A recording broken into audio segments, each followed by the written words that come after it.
Morning प्यारे बच्चों। तो कैसी चल रही है तुम लोग की पढ़ाई? आई थिंक कि तुम लोग वीडियोस को ठीक से देख रहे होगे। ऐसे भी तुम्हारे पास अभी बहुत ज्यादा वीडियो है भी नहीं। तो दोस्तों आप लगातार नोट्स बनाते रहो। ओके बच्चों, चलो नेक्स्ट टर्म है अपना वेलोसिटी।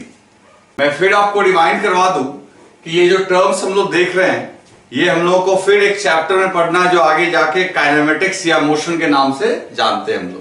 तो फिलहाल हम लोग यहाँ पे वेलोसिटी इसलिए पढ़ रहे हैं ताकि इसको हम लोग मैथमेटिकल टूल में जैसे कि कैलकुलस में हम लोग इन चीजों का इस्तेमाल करेंगे तो आपको दिक्कत ना हो। चलो ठीक है। अब ये जो वेलोसिटी बोर्ड पे लिखा हुआ है इसको हिंदी में वेग बोलते हैं, तुम जानते होगे हिंदी मीडियम वाले। तो इसको लेकिन आज से क्या बोलोगे? वेलोसिटी। तो तुमको पहले कोई पूछेगा व्हाट इज वेलोसिटी, वेलोसिटी क्या है?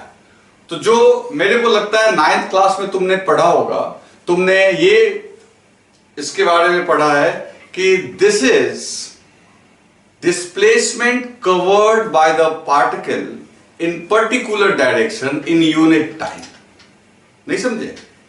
इकाई समय में किसी निश्चित दिशा में तय की गई दूरी को वेग बोलते हैं, यानी displacement covered in particular direction in unit time. अब ऐसा करते हैं उसको हम लोग भूल जाते हैं। तो तुम बोलोगे कि सर हम लोग तो पहले ही भूल चुके हैं, आपको बोलने का जरूरत नहीं है। कोई बात नहीं, तो हम लोग उसको भूल ही जाते हैं। तो अब एक काम करते हैं, नए सिरे से जो यहां हम लोग पढ़ेंगे इसका डेफिनेशन जरा ध्यान से सुनना और उसको समझने की कोशिश करो। देखो वेलोसिटी, जैसे हमने डिस्प्लेसमेंट का भी एक नया डेफिनेशन सुना कि this is change in position, है ना? चेंज इन पोजीशन को क्या बोलते हैं? डिस्प्लेसमेंट। ठीक इस तरीके से वेलोसिटी जो होता है दोस्तों, वेलोसिटी मतलब फील करो, रटना नहीं है, फील करो व्हाट इज वेलोसिटी। जैसे हम लोग बोलते हैं कोई कार बहुत तेज वेलोसिटी से जा रही है, तुम खुद सोचो, दो कार पे नजर कर रखो। एक कार जो स्लो जा रही है, तो जो स्लो जा रही है तो मान लो दो कार है, एक फास्ट जा रही है काफी तेज, एक स्लो जा रही है। तो जो स्लो जा रही है तो मान लो अभी वो ए पे है, कुछ देर के बाद वो बी पे होगी। अगर ये चल रही है तो इसकी जो पोजीशन है, याद करो लास्ट क्लास पोजीशन समझते हो ना? पोजीशन जो होती है लोकेशन ऑफ द पार्टिकल। तो ये जो पहली कार है मान लो स्लो चल रही है, तो ये ना क्या होगा कि धीरे धीरे इन पोजीशंस को चेंज करेगी। और जो कार फास्ट चल रही है ना, जो फास्ट चल रही है वो तुरंत ए पे, फिर बी पे, फिर सी पे। तो सीधी सी बात है, प्रैक्टिकली अगर वेलोसिटी को फील करें तो इसका मतलब ये निकल के आता है कि कोई बॉडी जिसमें वेलोसिटी होती है, वेलोसिटी तभी मानी जाएगी किसी बॉडी के अंदर जब वो अपने प्लेसेस को चेंज कर रहा होगा, जब वो अपने पोजीशन को शिफ्ट कर रहा होगा। यानी कि हम बोल सकते हैं कि वेलोसिटी एक आपका फिजिकल क्वांटिटी है जो किसी भी पार्टिकल के पोजीशन के बदलने से रिलेटेड है। अब इसको मैथमेटिकली कैसे डिफाइन करेंगे?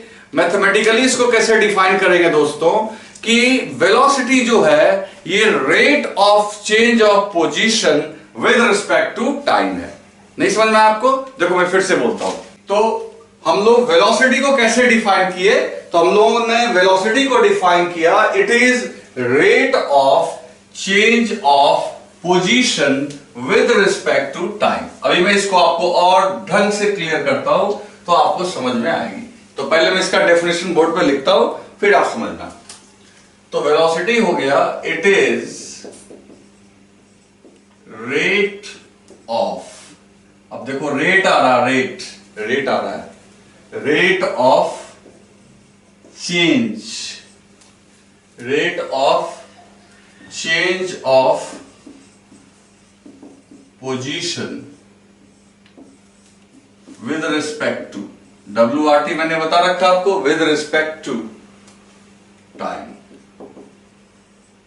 तो दोस्तों it is rate of change of position with respect to time. तो वेलोसिटी जो है वो पोजीशन बदलने के दर को बोलते हैं टाइम के रिस्पेक्ट में। इसको समझो जरा ढंग से।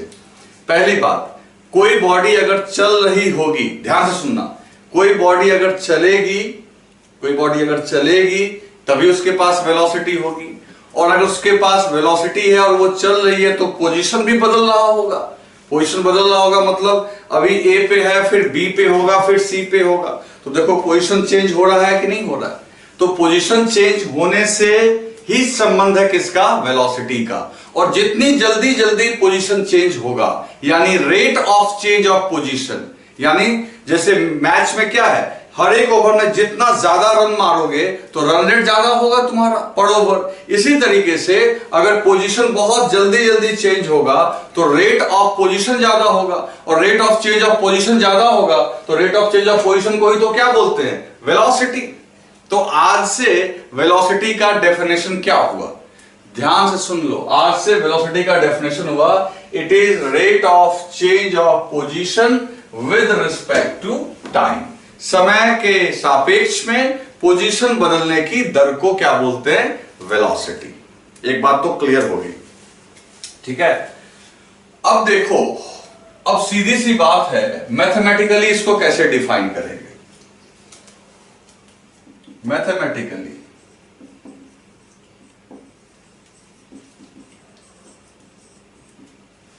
Velocity, mathematically velocity is equal to, mathematically velocity is equal to क्या हुआ, rate of change of position with respect to time.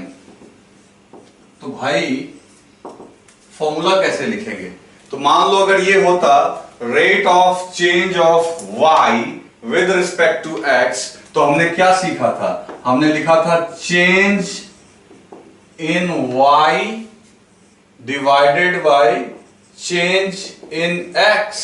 लेकिन यहां पे क्या है, rate of change of y की जगह क्या है, पोजीशन।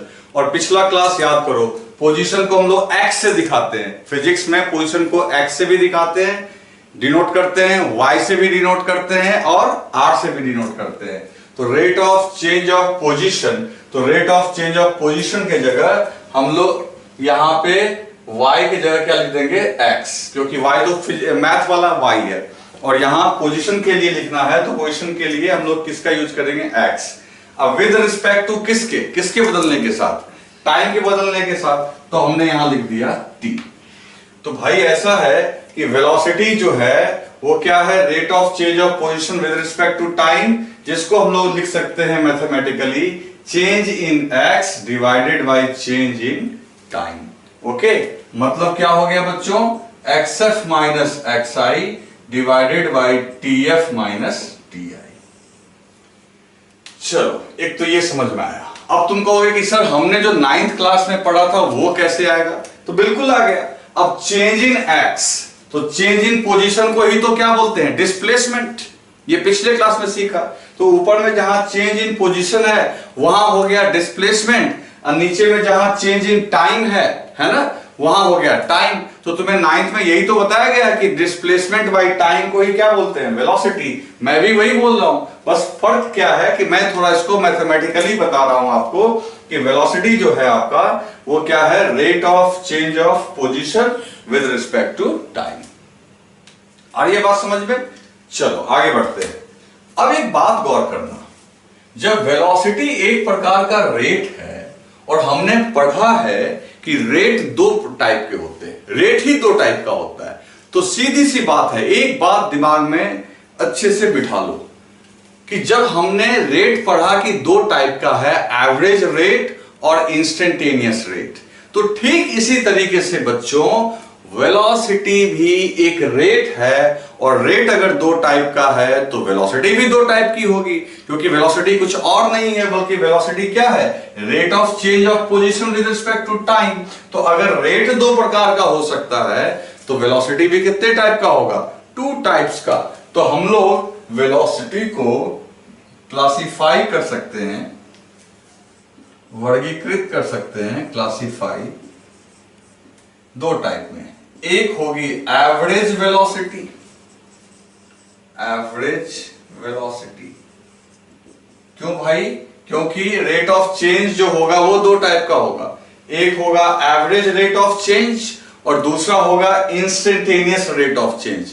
ठीक इसी तरीके से हम लोग एक बोलेंगे एवरेज वेलोसिटी और दूसरी क्या होगी,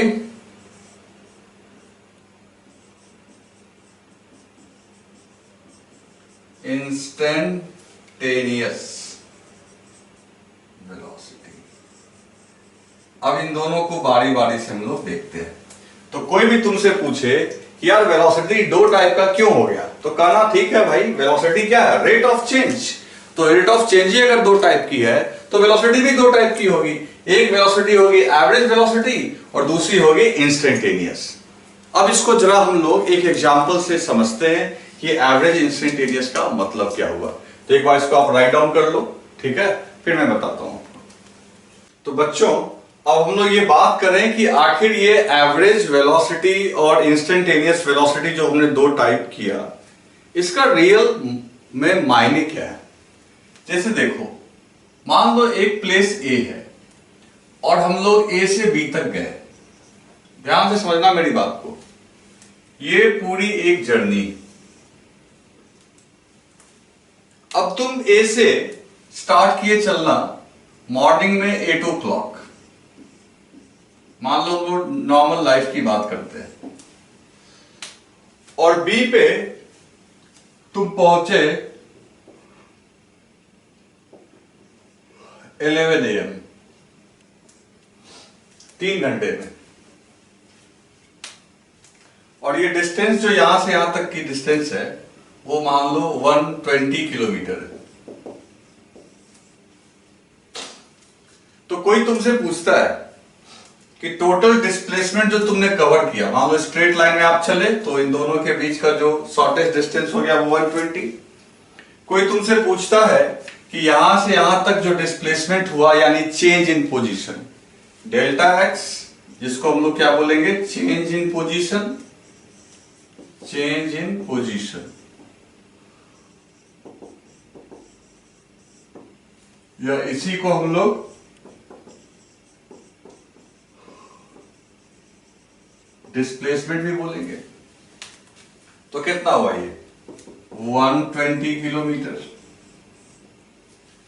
और इस पूरे जर्नी को कवर करने में लगने वाला टाइम, तो वो हो गया time interval, that is delta T. तो वो हो गया आपका T F minus T I. तो दोस्तों 11 में से 8 सबट्रैक्ट करोगे तो ये 3 आवर्स आएगा। तो 3 घंटे में तुमने 120 किलोमीटर की जर्नी कंप्लीट की है। तो कोई तुमसे पूछेगा कि भाई एवरेज वेलोसिटी क्या हुआ, एवरेज, एवीई लिखा मतलब शॉर्ट फॉर्म में क्या हो गया, एवरेज। तो एवरेज वेलोसिटी क्या हुई।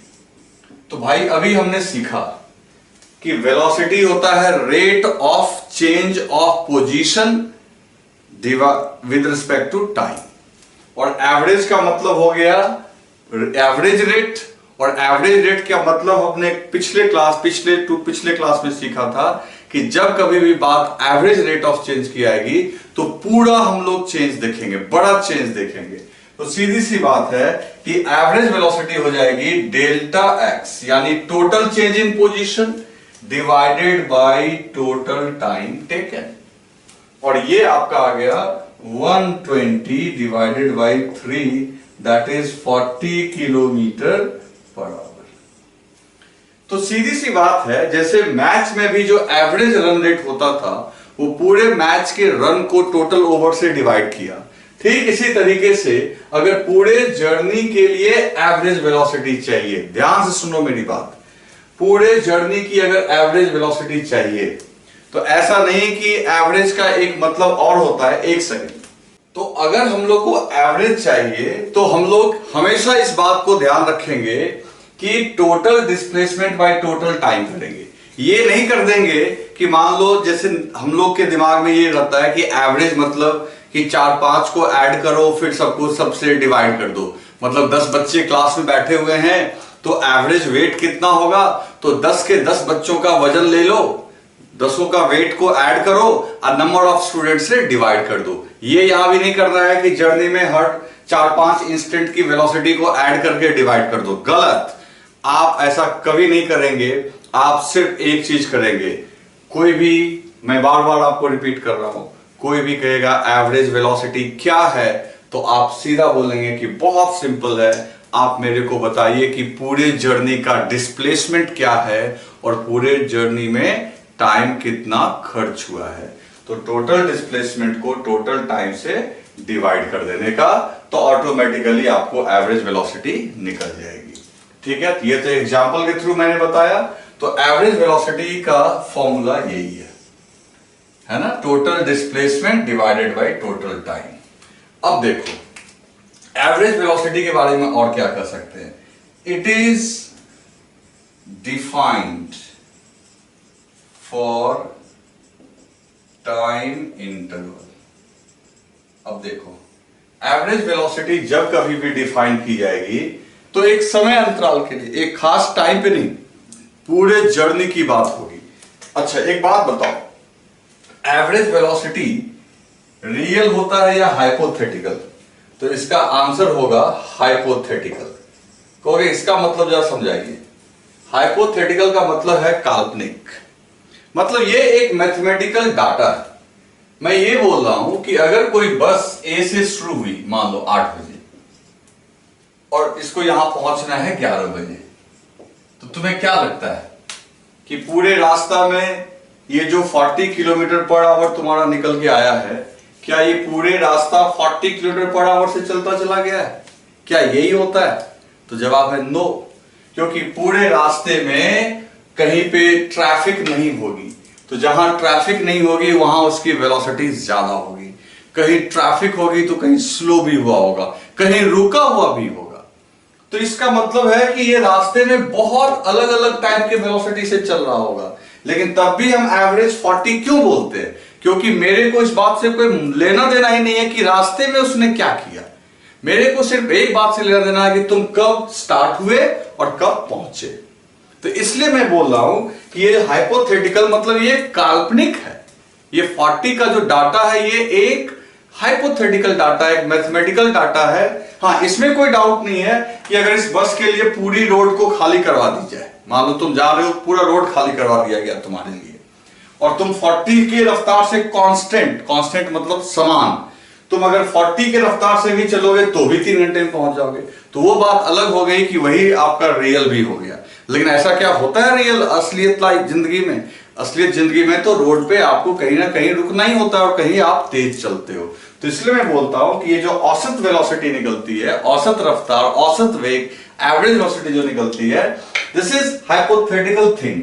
ये रियल नहीं है, लेकिन मैथमेटिकली हम लोग इसको डिफाइन करते हैं। आई बात समझ में? तो एवरेज वेलोसिटी का हमेशा मीनिंग लेना है दोस्तों। मैं बार बार अलग अलग तरीके से लिख लिख के दिखा रहा हूं। Total displacement divided by total time taken. तो ये हो गई एवरेज वेलोसिटी। चलो अब नेक्स्ट हमारा क्या होगा? Instantaneous velocity. तो पहले आप इसको लिखो और तब मैं इंस्टेंटेनियस के ऊपर बात करता हूं। तो दोस्तों नेक्स्ट टर्म है, उसका टाइप है इंस्टेंटेनियस वेलोसिटी।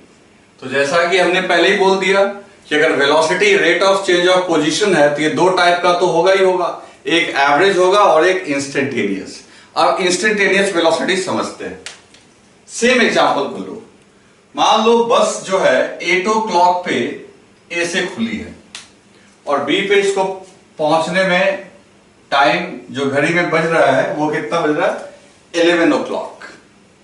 एकाएक तुम्हारे दिमाग में एक बात आई कि सर 9:45 पे यानी 9:45 पे इसकी रफ्तार क्या थी? तो अब सोचो, ये जो तुम वेलोसिटी मांग रहे हो कि सर मेरे को पूरा जर्नी का नहीं चाहिए, मेरे को एग्जैक्ट 9:45 पे चाहिए, 9:45 पे। अब तुम खुद सोचो, ये एवरेज है या इंस्टेंटेनियस? तो भाई 9:45 तो एक पर्टिकुलर टाइम हो गया ना, ये पूरे जर्नी की बात तो हुई नहीं, ये एक पर्टिकुलर टाइम हो गया। तो निश्चित तौर पे 9:45 पे ये जो तुम्हारा डिमांड है, ये तुम किसकी डिमांड कर रहे हो? इंस्टेंटेनियस वेलोसिटी की डिमांड कर रहे हो। तो फिर क्या करना पड़ेगा भाई? तो जो वो वेट वाले में काम किए थे वही काम करना होगा कि 9:45 पे एक बहुत छोटा सा टाइम कंसीडर करना पड़ेगा। इतना छोटा सा टाइम, हालांकि वो भी इंटरवल ही है, लेकिन इतना छोटा सा इंटरवल जो 9:45 के ठीक पहले और 9:45 के ठीक बाद। तो ये छोटा सा इंटरवल में जैसे वहां छोटा सा चेंज आया था वेट में, ठीक इसी तरीके से यहां भी छोटा सा डिस्प्लेसमेंट या यूं कहो छोटा सा चेंज होगा पोजीशन में। बच्चों, अगर पूरे change in position, displacement change in position बोले या डिस्प्लेसमेंट बोले उसको डेल्टा एक्स से दिखाएंगे, तो छोटे से टाइम में जो छोटा सा चेंज इन पोजीशन होगा, छोटा सा जो डिस्प्लेसमेंट होगा, उसको हम लोग dx बोलेंगे, वेरी स्मॉल डिस्प्लेसमेंट। और ये कवर कितना देर में किया जाएगा? तो 9:45 से ठीक पहले और उसके ठीक बाद, जितना छोटा सोच सकते हो, तो ऑटोमेटिकली इसको कवर भी किया जाएगा dt टाइम में। ये भी एक dt भी एक इंटरवल है, बहुत छोटा सा इंटरवल है। इतना छोटा सा इंटरवल है कि ऐसा लगेगा कि ये सारा काम हो गया 9:45 पे। तो ये हो गया वेरी स्मॉल टाइम। तो भाई ऐसा है, तो सीधी सी बात है, इंस्टेंटेनियस, तो इंस्टेंटेनियस वेलोसिटी का मतलब क्या हो गया? इंस्टेंटेनियस वेलोसिटी को बोलेंगे इट इज इंस्टेंटेनियस। देखो INST शॉर्ट फॉर्म में लिखा मैंने, it is instantaneous rate of change of, it is instantaneous rate of change of position with respect to time। तो भाई एक बात बताओ, instantaneous rate of change of y with respect to x होता था dy by dx, तो वहां rate of change of y था, तो y की जगह यहां कौन है? पोजीशन, जिसको हम लोग किससे दिखाते हैं? x से। और किसके रिस्पेक्ट में? टाइम के रिस्पेक्ट में। तो इंस्टेंटेनियस वेलोसिटी जो है वो कुछ और नहीं बल्कि it is instantaneous rate of change of position with respect to time. मतलब क्या हो जाएगा? dx by dt। तो सुनो भाई, आज से INST, आज से कोई अगर तुमसे पूछे कि इंस्टेंटेनियस वेलोसिटी का फॉर्मूला बताओ, तो तुम्हारा सीधा जवाब होगा dx by dt। एवरेज का फॉर्मूला बताओ, एवरेज वेलोसिटी का फॉर्मूला बताओ, delta x by delta t। Instantaneous बहुत छोटे से टाइम इंटरवल में कैलकुलेट किया जाता है और एवरेज एक पूरे जर्नी के लिए कैलकुलेट किया जाता है। इसी dx by dt को मैथमेटिक्स के लैंग्वेज में आज ही हम लोग बोलने वाले हैं डिफरेंशिएशन। वो बात की बात है, और ये कैसे सॉल्व होता है वो भी बात की बात है। फिलहाल आप बस फॉर्मूला देखो कि जब भी एवरेज की बात की जाएगी तो वो कहेंगे हम लोग delta x by delta t, और जब जब इंस्टेंटेनियस वेलोसिटी की बात की जाएगी, जब जब कहा जाएगा कि इंस्टेंटेनियस वेलोसिटी कितना होगा, तो क्या जवाब होगा आपका? dx by dt। और इंस्टेंटेनियस वेलोसिटी डिफाइन किसके लिए किया जाता है बच्चों? तो इट इज डिफाइंड, डिफाइंड का मतलब किसके लिए परिभाषित किया जाता है? तो it is defined for time instant. किसके लिए डिफाइन करोगे बच्चों? इसे डिफाइन करेंगे हम लोग टाइम इंस्टेंट के लिए, पर्टिकुलर टाइम के लिए। समझ गए ना? क्योंकि एवरेज तुमने 8 से 11 के बीच बोला और इंस्टेंटेनियस हम लोग कब निकाले? 9:45 पे।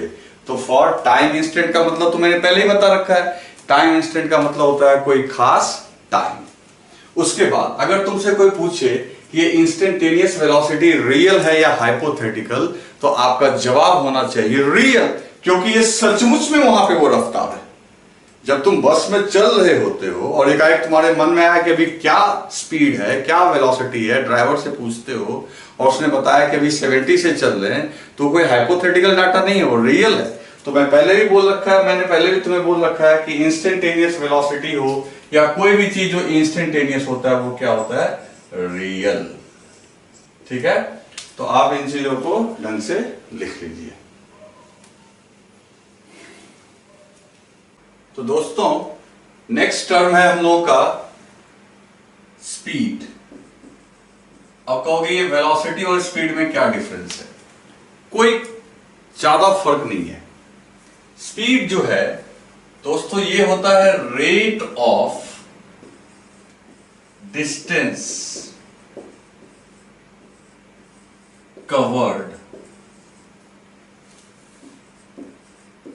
Bye the particle with respect to time. जब हम लोग वेक्टर्स पढ़ लेंगे ना, आगे चल के चैप्टर है, तो आपको बताऊंगा मैं कि वेलोसिटी में डायरेक्शन भी होता है, मैग्नीट्यूड भी होता है, और स्पीड में सिर्फ क्या होता है? मैग्नीट्यूड।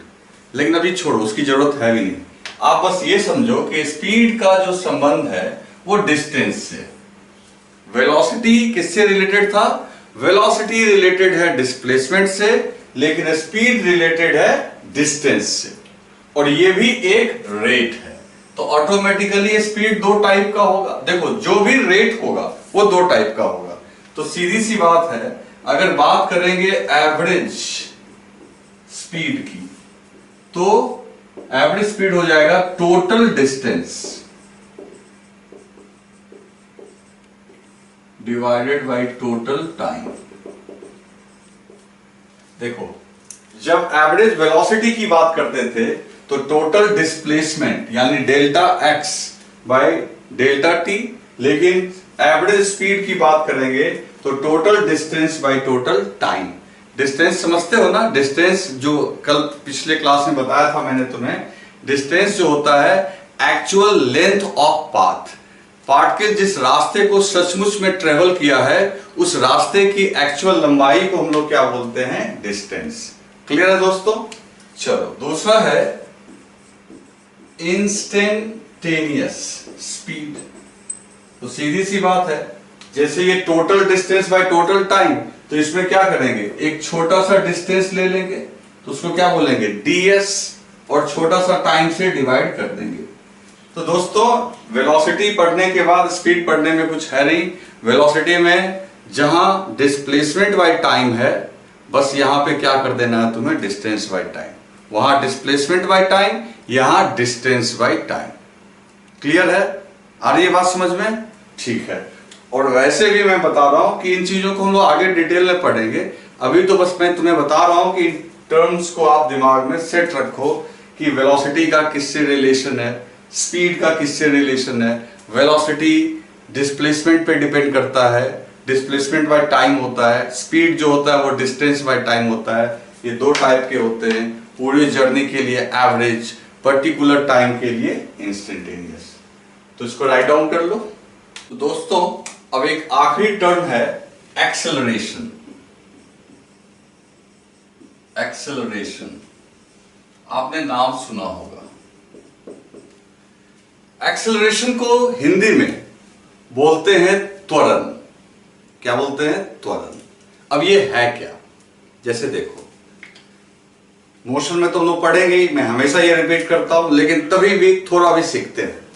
जैसे मान लो कोई कार में तुम चल रहे हो और एकाएक तुम्हारा मन है कि कार की स्पीड बढ़ाएं, तो आप क्या करते हो कि एक्सेलरेटर लगा दो, है ना? तो एक्सेलरेटर घुमाते हो। जैसे बाइक में आपका हैंडल नहीं होता है, कार में आपका पांव के पास होता है। तो जैसे ही एक्सेलरेशन करते हैं स्पीड बढ़ती है। लेकिन आप याद रखना कि एक्सेलरेशन सिर्फ स्पीड बढ़ने के यानी वेलोसिटी के बढ़ने के टाइम पे नहीं, घटने के टाइम पे भी बोल सकते हैं। भले ही उसके लिए एक और टर्म दे देते हैं रिटार्डेशन, लेकिन दैट इज ऑल्सो एक्सेलरेशन, क्योंकि एक्सेलरेशन जो है वो बढ़ने और घटने दोनों का नाम है। समझ गए ना? तो और भी आगे चल के बताऊंगा कि डायरेक्शन पे भी डिपेंड करता है, तो आगे की बात है। फिलहाल अभी अगर तुमसे कोई पूछे कि एक्सेलरेशन क्या है भाई, तो तुम सीधा बोलो कि एक्सेलरेशन जो है वो वेलोसिटी को बदलता है। कोई पूछेगा मैथमेटिकली इसका वैल्यू कैसे निकालेंगे? ठीक है, ये वेलोसिटी को चेंज करता है, लेकिन मैथमेटिकल वैल्यू क्या होगा? तो देखो मैं बोर्ड पे लिख रहा हूं और तुम तुरंत समझ जाओगे कि ये क्या है। एक्सेलरेशन को हम लोग डिफाइन करते हैं, इट इज, देखो अगेन देखना ध्यान से, rate of change of velocity rate of change of velocity with respect to time। तो दोस्तों एक्सेलरेशन जो है वो आपका है rate of change of velocity with respect to time. देखो भाई, ये भी एक प्रकार का रेट आ गया। जैसे वेलोसिटी को हमने कहा rate of change of position, position के बदलने के दर को वेलोसिटी बोलते हैं। ठीक इस तरीके से वेलोसिटी के बदलने के दर को, पोजीशन नहीं, यहां पे दूसरा चीज आ गया, वेलोसिटी के बदलने के दर को क्या बोलते हैं? एक्सेलरेशन। किसके रिस्पेक्ट में? टाइम के रिस्पेक्ट में। तो सीधी सी बात है कि अगर हमको कोई पूछेगा एक्सेलरेशन, तो देखो शॉर्ट फॉर्म में ना मैं ऐसे लिख दूंगा ACCN, तो समझ जाना एक्सेलरेशन। तो एक्सेलरेशन जो हो गया, तो ये rate of change of velocity है विद रिस्पेक्ट टू टाइम। तो rate of change of y with respect to x कैसे लिखते थे? Change in y divided by change in x। तो y का काम कौन कर रहा है यहां? वेलोसिटी। तो ऑटोमेटिकली एक्सेलरेशन हो जाएगा हमारा change in velocity divided by change, या टोटल टाइम टेकन भी बोल सकते हैं, चेंज इन टाइम इंस्टेंट। कुल मिला के हम बोल सकते हैं VF minus VI upon TF minus TI। चलो, ये हो गया एक्सेलरेशन का मैथमेटिकल डेफिनेशन। अब फिर एक बात समझते हैं, क्यों हमने रेट ऑफ चेंज पढ़ा था। तो हमने पहले ही सीख रखा है कि कोई भी फिजिकल क्वांटिटी अगर रेट ऑफ चेंज है तो वो दो टाइप की तो होगी ही होगी। तो एक्सेलरेशन भी तो एक प्रकार का रेट है। तो एक्सेलरेशन नो डाउट दो टाइप का होगा। अब तुम गेस करो कौन कौन सा टाइप होगा। तो एक टाइप होगा दोस्तों एवरेज एक्सेलरेशन। कौन सा होगा बच्चों? Average acceleration. और ये डिफाइन किया जाएगा किसके लिए? टाइम इंटरवल के लिए। किसके लिए डिफाइन करेंगे बच्चों? टाइम इंटरवल के लिए। और इसका फॉर्मूला क्या हो जाएगा तुम खुद सोच के देखो। AVE शॉर्ट फॉर्म में मैंने लिख दिया है। तो एवरेज मतलब बड़ा चेंज, तो एक्सेलरेशन क्या है? Change in velocity. तो वेलोसिटी के बड़े चेंज को हम लोग लिख सकते हैं डेल्टा V। क्या लिख सकते हैं? Delta V। और टाइम का एक बड़ा चेंज, उसको क्या लिख सकते हैं? Upon delta T। तो दोस्तों एवरेज एक्सेलरेशन को हम लोग इजीली लिख सकते हैं delta V divided by delta T। तो याद रखेंगे भाई, जब कभी भी कोई आपसे पूछे एवरेज एक्सेलरेशन क्या है, तो आप सीधा कहो total change in velocity divided by total time taken. ठीक। अब एक्सेलरेशन चूंकि रेट है, तो एक हो गया एवरेज जो कि पूरे जर्नी के लिए डिफाइन करेंगे, बड़े समय अंतराल के लिए। और इंस्टेंटेनियस की बात करोगे INST, तो इंस्टेंटेनियस एक्सेलरेशन के लिए तुम खुद सोच के बताओ। तो पहली बात, इसको हम लोग टाइम इंस्टेंट के लिए डिफाइन करेंगे। किसके लिए डिफाइन करेंगे दोस्तों? टाइम इंस्टेंट के लिए। और ये हो जाएगा AINST इंस्टेंटेनियस। तो डेल्टा V की जगह क्या लिखेंगे बताओ? बड़ा चेंज है। और इंस्टेंटेनियस तो बहुत छोटे से इंटरवल के लिए करेंगे ताकि वो इतना छोटा हो जाए कि वो उस इंस्टेंट के लिए डिफाइन हो जाए। तो सीधी सी बात है, हम लोग लिख देंगे dV बाई dt। तो दोस्तों delta V by delta T हो गया एवरेज एक्सेलरेशन। और जब जब dV बाई dt होगा तो वो कौन सा वैल्यू देगा एक्सेलरेशन का? वो देगा इंस्टेंटेनियस। आ रही है बात समझ में? तो इस तरीके से ये आपका हो गया इंस्टेंटेनियस एक्सेलरेशन। तो दोस्तों ये था हमारा टर्म। इन सभी से फिर डिटेल में मुलाकात होगी मोशन पढ़ते समय। लेकिन अब जब मैं कैलकुलस शुरू करूंगा अभी तुरंत, तो उनका यूज जब आएगा तो आप घबराना मत कि ये वेलोसिटी क्या है, ये एक्सेलरेशन क्या है। दैट्स व्हाई मैंने ये आपको बता दिया है। तो इसको राइट डाउन करो। और अब हम लोग शुरू करने जा रहे हैं मैथमेटिकल टूल का पहला टॉपिक, बहुत इंपॉर्टेंट कैलकुलस। तो पहले आप इसको राइट डाउन कर लो। तो बच्चों अब हम लोग शुरू करते हैं कैलकुलस। तो देखो कैलकुलस का जो पूरा फ्रेमवर्क है वो फिजिक्स के लिए ही है। कैलकुलस को बनाया इसलिए गया कि फिजिक्स में इसको यूज किया जा सके। फिजिक्स के डिफिकल्ट प्रोसेसेस को, डिफिकल्ट कैलकुलेशंस को करने के लिए कैलकुलस की जरूरत होती है। उसमें सबसे इंपॉर्टेंट है जो अभी हमने देखा रेट ऑफ चेंज, वो यहां से हमें मिलने वाला है। और ये जो दूसरा पोर्शन देख रहे हो, इससे क्वांटिटी को ऐड करना, कैलकुलेट करना, सम करना, उसमें फायदा होगा। अभी हम लोग देखेंगे सब एक एक करके। तो बेसिकली कैलकुलस के दो पार्ट हैं, एक है डिफरेंशिएशन और दूसरा है इंटीग्रेशन। अब देखो ये प्योर मैथ है, तो हम लोग इसे क्यों पढ़ रहे हैं वो मैंने पहले क्लास में एक्सप्लेन किया था कि फिजिक्स में मैं इसलिए इसको पढ़ा रहा हूं ताकि मैं फिजिक्स में इसको यूज कर सकूं। नहीं तो मैथ वाले बच्चों के लिए ये क्लास 12th का एक बड़ा सा चैप्टर है, काफी डिटेल में वहां पढ़ाते हैं टीचर्स। तो हम लोग उतना दिन वेट तो नहीं कर सकते ना, हमें तो फिजिक्स के फर्स्ट चैप्टर से इसका यूज होना है। तो इसलिए आप इसकी वैल्यू समझो कि हम तुम्हें इतनी कैलकुलस जरूर सिखा देंगे जिससे कि फिजिक्स में आपको दिक्कत ना हो। आप लेकिन इसका गलत मीनिंग मत निकाल लेना कि आप यही कैलकुलस सीख लोगे, मैथ में पढ़ने की जरूरत नहीं है। अरे वहां तो डिटेल में सारा प्रूफ मिलेगा। मैं तुमको सिर्फ इसका यूज करना सिखाऊंगा शॉर्ट में, क्योंकि हमें तो पढ़ना फिजिक्स है ना। हम तो बस कैलकुलस को इसलिए लेके आ रहे हैं कि हम लोग को फिजिक्स पढ़ने में दिक्कत ना हो, समझ गए ना। तो कैलकुलस के उन्हीं पोर्शंस को उतना ही मात्रा में हम लोग पढ़ेंगे जिससे हमारे फिजिक्स का काम चल जाए। क्लियर हो गया? तो चलो, तो देखो कैलकुलस के दो हिस्से हो गए, एक हो गया डिफरेंशिएशन और दूसरा हो गया इंटीग्रेशन। तो हम लोग स्टार्ट करेंगे डिफरेंशिएशन से, ठीक है ना। अब हिंदी मीडियम वाले इसका नाम, इसका हिंदी जानने का ट्राई मत करो, ठीक है ना। बस आप समझो कि ये दो पार्ट में है, एक है डिफरेंशिएशन और दूसरा क्या है आपका इंटीग्रेशन। तो हम लोग स्टार्ट करते हैं बच्चों डिफरेंशिएशन से। तो आप हेडिंग दे दो डिफरेंशिएशन। चलो लिख लिया आपने। अब मैं इसको रब करता हूं। अब देखो मजा आएगा, कोई मुश्किल चीज नहीं है, इतनी आसानी से हम लोग इसे सीखेंगे और ये सारे इंपॉर्टेंट टर्म पढ़ने का फायदा होगा तुम्हें भी। देखते जाओ बस।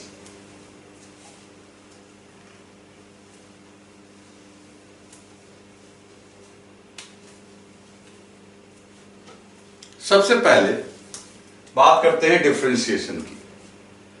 मान लो कि हमने अभी ये सीखा था इंपॉर्टेंट टर्म पढ़ते समय कि y is fx।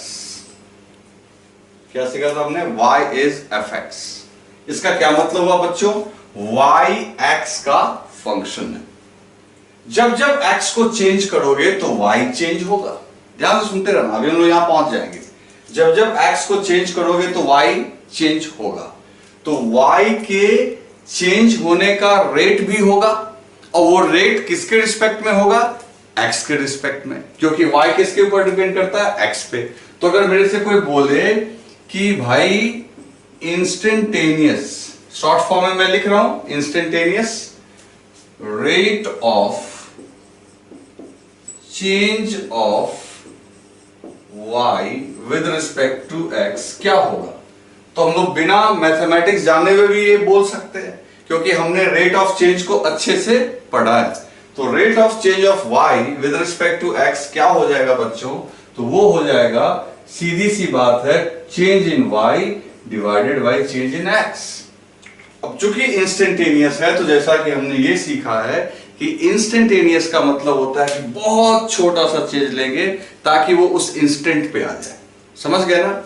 अब यही जो dy by dx है, जिसको आज तक हम लोग बोलते आ रहे थे instantaneous rate of change of y with respect to x, mathematics के लैंग्वेज में इसको हम लोग क्या पढ़ेंगे बच्चों? मैथमेटिक्स के लैंग्वेज में पढ़ेंगे इसे differentiation, differentiation of y with respect to x, same चीज। मतलब कि अब तो डिफरेंशिएशन तुम्हारे लिए कोई नई बात हुई ही नहीं। इसका मतलब है कि differentiation is nothing but it is instantaneous rate of change of any quantity with respect to other. मतलब कि डिफरेंशिएशन कोई नई चीज नहीं है। डिफरेंशिएशन एक टूल है, एक जरिया है, एक औजार है जिसके माध्यम से किसी भी फिजिकल क्वांटिटी के इंस्टेंटेनियस रेट ऑफ चेंज निकालने में आपको मदद मिलेगी। मतलब if you know the value of dy by dx तो आप रेट ऑफ चेंज भी जान जाओगे और उसी को तो हम लोग क्या बोलेंगे, डिफरेंशिएशन कर देंगे y का। ठीक है ना। इसके कुछ और नेम और होते हैं। एक और नेम इसका लिख सकते हैं हम लोग जो ज्यादा फेमस नहीं है, वो ये हुआ फर्स्ट डेरिवेटिव। देखो यहां पे ये मैथमेटिकल नेम है, first derivative of y with respect to x। इसका एक नेम और हो जाएगा first derivative of y with respect to x। आ रही है बात समझ में बच्चों? तो ये इसके नेम को लेके हो गया। तो आज से आप समझ गए कि differentiation of y with respect to x is nothing but it is instantaneous rate of change of y with respect to x। ठीक है, आप इसको नोट डाउन करो, इसको नोट डाउन करो, फिर मैं आगे बढ़ता हूं। लिख लिया आपने? चलो ठीक है, मैं इसे रब कर रहा हूं। अब देखो यहां पे, अब हम लोग इसको दूसरे तरीके से सॉल्व कर सकते हैं और इसके रूल्स को देखेंगे क्या है नहीं है। इन सारी चीजों को भी हम लोग देखते हैं।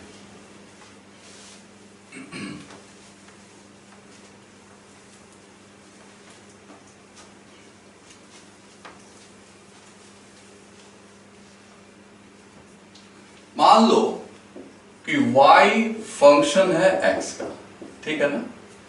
अब तुम्हें कहा गया कि भाई डिफरेंशिएट करो y को किसके रिस्पेक्ट में, x के रिस्पेक्ट में। तो जहां d है वहां d रहने दो, फिर यहां लिख दो dx और y की जगह क्या लिख दोगे, fx, क्योंकि y किसके इक्वल है, fx। तो डिफरेंशिएशन जो है बच्चों, अगर इसको एक ऑर्डिनरी लैंग्वेज में समझें तो डिफरेंशिएशन एक मशीन है। मतलब ये देखो, जैसे देखो साइन एक फंक्शन होता है। अब इस मशीन में 30 डिग्री डाल दोगे तो आंसर क्या आ जाएगा, 1/2। 60 डिग्री डाल दोगे तो क्या आंसर आ जाएगा, √3/2। तो जैसे साइन एक मशीन है और उसमें एंगल तुम डालते चले जा रहे हो, ठीक इस तरीके से d/dx, ध्यान से सुनना, d/dx एक मशीन है। d/dx एक मशीन है जिसमें तुमने y को डाला, y किसके इक्वल है, fx, तो y की जगह fx, तो यहां पे इसकी कुछ वैल्यू निकल के आ जाएगी और ऑटोमेटिकली d/dx गायब हो जाएगा। ये नहीं कि तुम d और d को कैंसिल कर देना।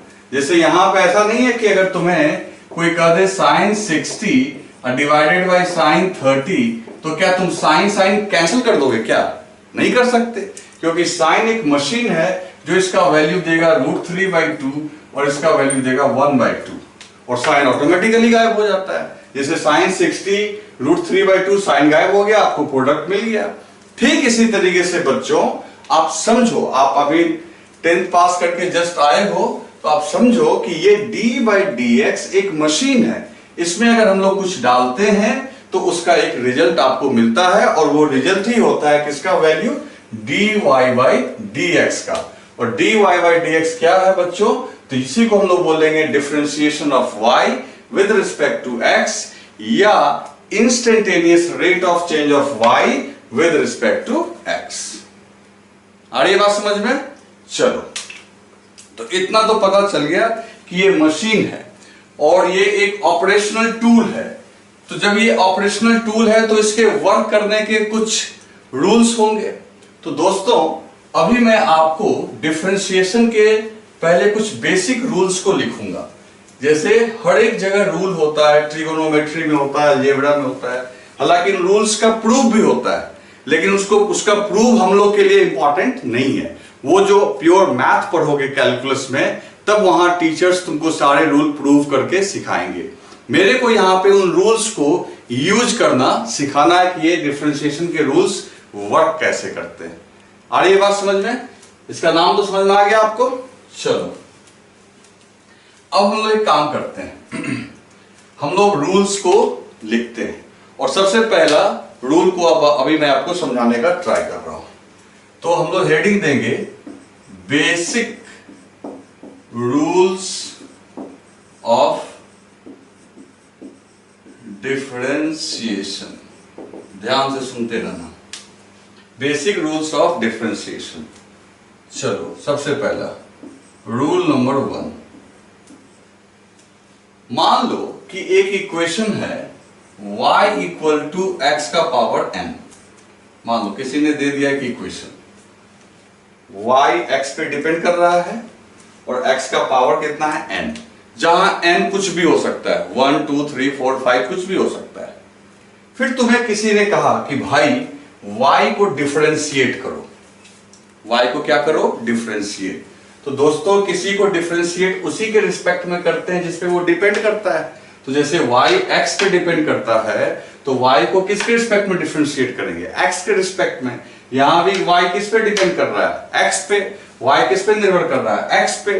तो y को किसके रिस्पेक्ट में डिफरेंशिएट करेंगे? तो x के रिस्पेक्ट में। तो सीधी सी बात है, हम लोग यहां लिखेंगे dy बाई dx। हमको ये पूछा गया है कि y को डिफरेंशिएट करो, तो देखते हैं रूल क्या कहता है। तो सीधी सी बात है, जब लिखेंगे dy बाई dx तो y के जगह हमने क्या लिख दिया था? fx, क्योंकि y बराबर fx था, फंक्शन ऑफ x था। लेकिन यहां फंक्शन का एग्जैक्ट फॉर्म दिया हुआ है, तो y की जगह आप लिख दो x to the power n divided by dx। ये कैसे आ गया? समझ में आया ना? ये y की जगह हमने इसको रिप्लेस कर दिया। अब फिर याद रहे, ये नहीं कि डी काट देना। मैंने पहले ही बोला ये d एक फंक्शन है, एक मशीन है, आप काट वाट मत दीजिएगा। अब ये सॉल्व कैसे होगा? तो सुनिए रूल क्या कहता है, ध्यान से देखना। नीचे में dx, यहां x का पावर n। रूल कहता है कि अगर x to the power n को x के dx रिस्पेक्ट में डिफरेंशिएट करना होगा, तो ये जो इसका पावर है इसको आप ना आगे जंप करवा दो। ये आ गया आगे, तो क्या हो गया? n।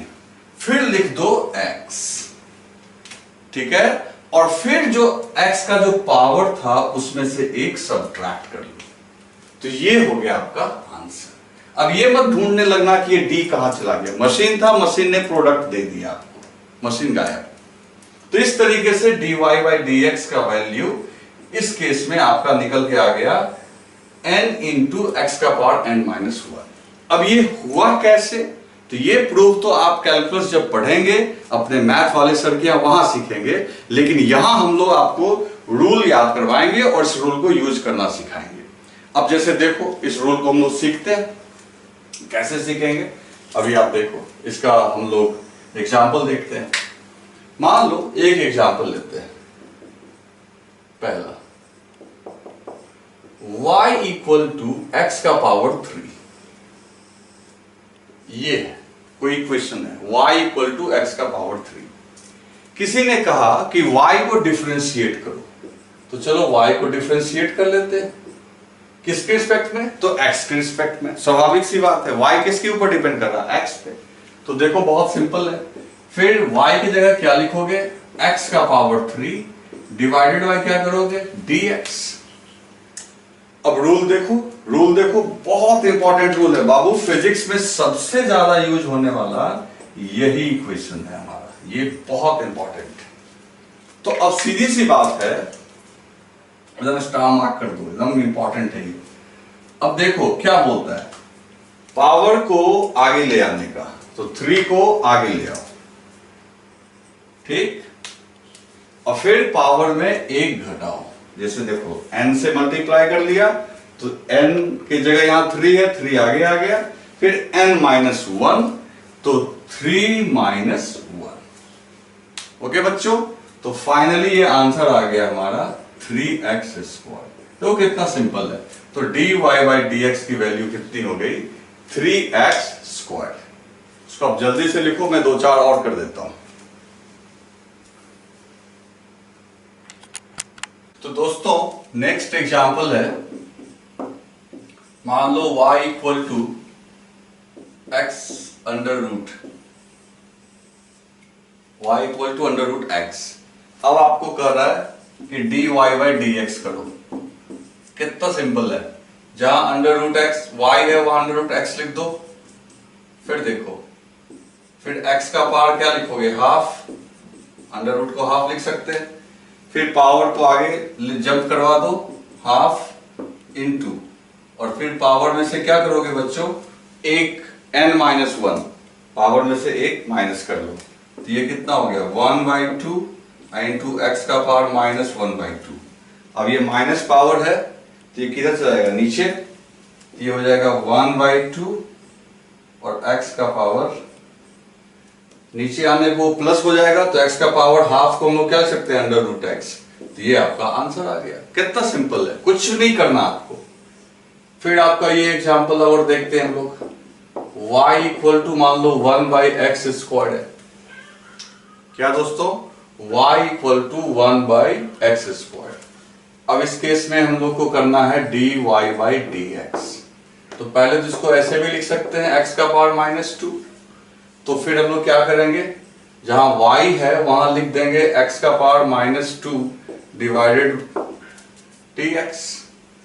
अब देखो फिर क्या करना है, पावर को आगे ले आओ, -2, फिर क्या करोगे, पावर में से एक और घटा लोगे, तो एक -2 आगे आ गया, पावर में से एक और सब्ट्रैक्ट हो गया, ये हो गया -2 और ये हो गया x का पावर -3।